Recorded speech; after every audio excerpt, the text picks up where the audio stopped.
2014 Chrysler 200, front brake pads and rotors.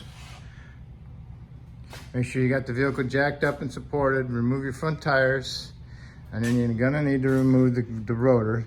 And there's two bolts holding that on there. These are caliper slide pin bolts, and those are 14 millimeters. And the top one has the bushing on it. Okay, and make sure they're not all frozen. If they're frozen in there, then you're gonna have to replace the whole thing. That's what's best. Remember, well, the bushing is the top one. So you get these out. You want to clean them up, put some new seal glide on them, and then you want to remove your caliper. Pry it off a little bit. The other thing you want to do is look at your lines, make sure they're not split or cut or anything like that. All right. So then, get the caliper off. You want to look at your piston boot. Make sure it doesn't have any tears in it, or cuts, or any fluid coming out from around it. It looks good.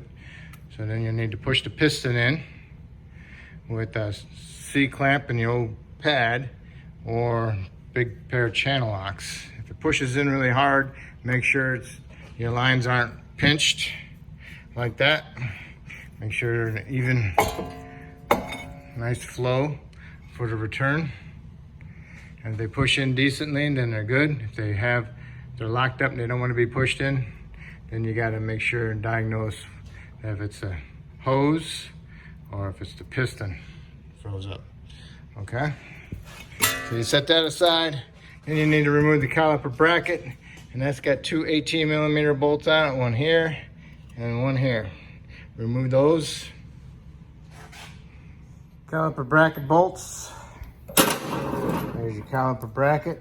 Remove the brake pads out of there. These are frozen in there pretty good. And that's what happens when rust builds up underneath the pads. Okay, remove your pads. Remove your abundant clip hardware. And inside here, where it's nice and rusty, you need to clean that up. Because wherever there's rust expands. So you can't put new pads in there where that rust is. So you gotta get that rust out of there and then put some paint on it. All right.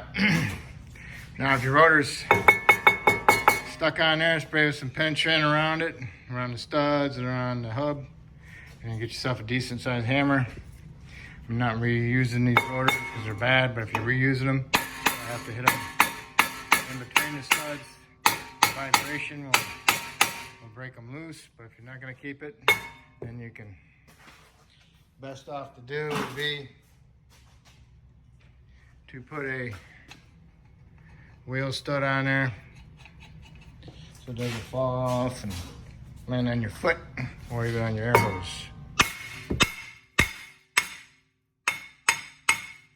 Okay, that's loose. All right. So now you get the rotor off.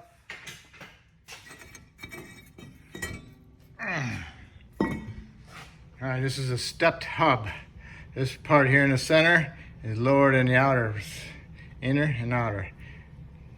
This is like lower right here. This is higher and this is higher. So you need to get this cleaned up, get all that rust off of there. And inside here, you don't need no rust spots. Rust spots are higher than the original, and it causes your rotor not to sit on there true, and it'll give you a little bit of wobble. So you want the rotor to look like this. Look like that, get them nice and clean. And then also, after you get them nice and clean, you want to put a fine film of anti-seize on them. And also you want to get yourself your C-clamp and your old pad and push your pistons back in on your calipers. All right, and then you want to clean up your caliper brackets. Get them like that. Get them nice and shiny. Try not to remove any metal. And then you want to do is you want to paint them. Okay. And then next to do is we'll put our rotors on. Okay, got a fine film of anti-seize on your hub. Then you need to wash off your brake rotors, get the shipping oil off of it. You can use some glass cleaner or soap and water, or maybe even some degreaser. All right, and then you put your rotor on. I use a pair of vice grips just to hold it so it doesn't move around on me or fall off. And then next we're gonna get our abundant clips hardware into our brackets. Make sure you put them on properly so the pieces are sticking on the outside, not on the inside. All right. And now you need to put them up there and mount them. Put the bolts in. All right, you got your caliper brackets mounted. Got your bolts in there. Snug them up, and then you want to torque them to 80 foot-pounds. All right, and then next, what you need to do is put your brake pads in there. Brake pads are pretty simple. You just push them in there. And you kind of push them against the little spring right there, and push them in. Same thing for the inner. Inner and outer pad is the same. All right. So now you got your piston pushed back in. I have to push mine in. Push them in, and you can put the caliper on there, and then put your caliper pin slide bolts in. And remember, the rubber one goes on top. And put some new Seal Glide on, and put some anti-seize on your threads. Seal Glide, and then a little bit of anti-seize on your threads. Do not pack this with Seal Glide or the grease that comes with the pads, because you'll never compress it, and you'll never get these pins pushed all the way in, but you can actually start threading them. All right. Okay, here's your slide pins. Got some Seal Glide on them with some anti-seize on the threads. Remember, this one goes on the top. Push it in there. Line it up with the boots. Kind of hard to do with one hand. All right, so I gotta use two hands. Okay, I got both pins in. Remember the one with the rubber on it goes on the top. You want to torque them to 20 foot-pounds. All right. And then another thing you want to make sure is that this line here for the caliper brake line is not twisted. Make sure it's a nice clean loop, not twisted. All right. If it's twisted, then you got to take it back off and untwist it. Put it on there so it looks like that. All right. So now we can remove our vice grips off our studs. And we can put our tires on, and you want to torque those to 100 foot-pounds.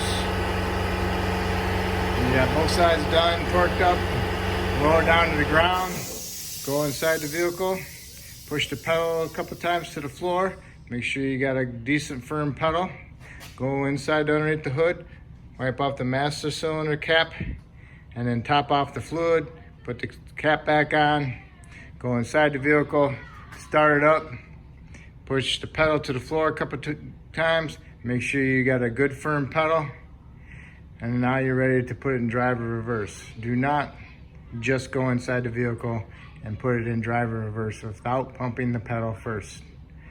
Because if you just get in there and put it in driver reverse, you're gonna have no brakes, and you're gonna drive through your garage door, or drive into your toolbox, or drive over somebody. So just be careful. Make sure you got a good firm pedal.